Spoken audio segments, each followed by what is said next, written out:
through the lecture number S2 5.3 under the caption complex integration. We are going to discuss certain examples based on line integrals. Example number 1. Evaluate the following line integrals using the definition of an integral as the limit of sum.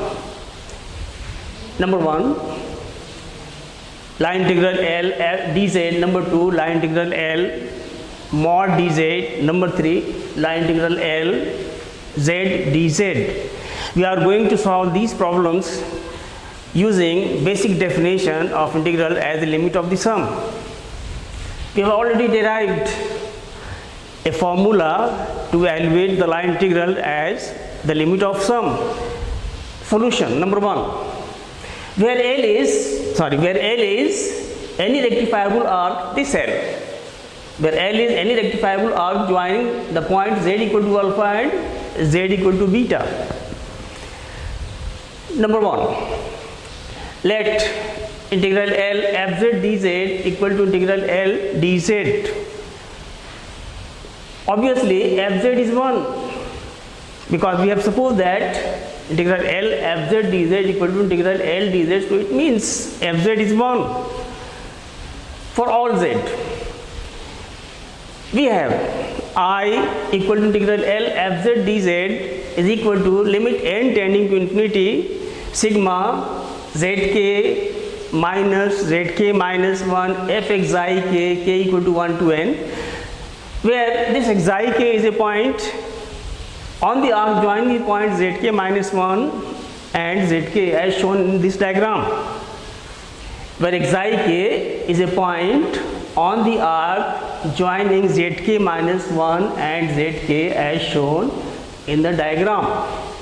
This is the basic formula for the line integral L fz dz to be expressed as a limit of the sum, limit n tending to infinity sigma zk minus 1 fxi k. So what will happen? It implies that this I will be equal to, now this is our integral L dz,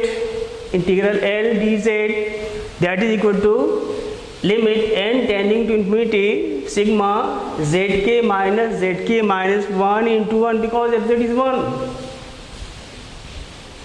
Since fxi k is 1, as fz equal to 1 for all z. On expansion, this will give limit n tending to infinity z1 minus z0 plus z2 minus z1 and so on plus zn minus 1. After cancelling certain terms, we will be left with only two terms, and this will limit n tending to infinity zn minus z0, and this zn in the limit will be beta and z0 will be alpha because L is the arc joining these 2 points z equal to alpha and z equal to beta. So finally we get the value of the integral, line integral I equal to beta minus alpha. Number 2. Next we are going to evaluate line integral of mod dz. This will be equal to limit n tending to infinity sigma mod zk minus 1 k equal to 1 to n, because here it is in the form of mod. That is why the expression will be converted into sigma mod zk minus 1. On expansion, this will give limit n tending to infinity mod z1 minus z0 plus mod z2 minus z1 and so on up to mod plus mod zn minus 1. And what will happen? This mod z1 minus z0, this will actually give the length of the chord joining z1 and z0. So this is chord z1 z0 plus chord z2 z1 and so on plus chord zn minus 1, and in the limit this chord will be converted into arc z1 z0 in the limit. So this is finally arc z1 z0 plus arc z2 z1 and so on plus arc Zn minus 1. And if you sum up all these arcs, this will give the complete length, arc length of L. So this is equal to arc length of L. Number 3. Now we are going to evaluate the line integral z dz. Let integral over L fz dz is equal to integral over L z dz. This implies fz is equal to z for all z. We have the formula I equal to integral over L fz dz equal to limit n tending to infinity sigma zk minus 1 fx I k equal to 1 to n. In this way, we have I equal to integral over L fz dz, which is equal to limit n tending to infinity sigma zk minus 1 xi k equal to 1 to n. Because fz is z, so fxi will be xi k will be xi k. Suppose number 1.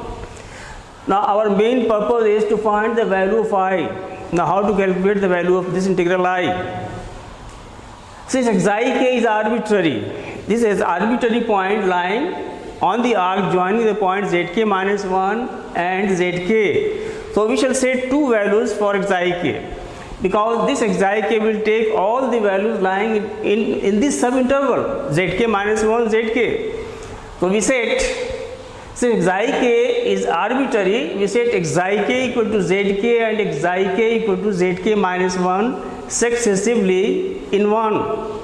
Then I will be equal to limit n tending to infinity sigma zk minus 1 into zk when xi k is equal to zk.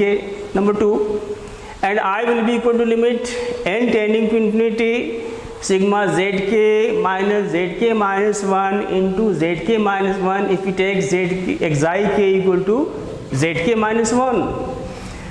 Now what happens? Then 2 plus 3 implies, on adding these two equations, on the left hand side will be I plus I, that is 2I. It will be equal to limit n tending to infinity. This will be a common factor. Sigma zk minus 1 is common to both these equations, and we will be left with zk plus zk minus 1. And this will be reduced to limit n tending to infinity sigma zk square minus zk minus 1 square. On expansion, this will give limit n tending to infinity z1 square minus z0 square for k equal to 1, and so on, plus z2 square minus z1 square, and so on up to zn square minus zn minus 1 square.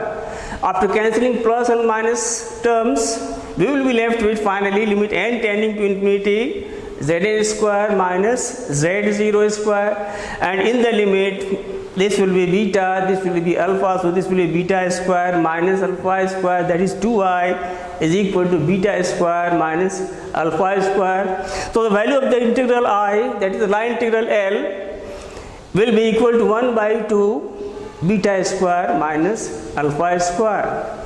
In the next part, we shall discuss the reduction of complex integral into real integral. Okay, thank you.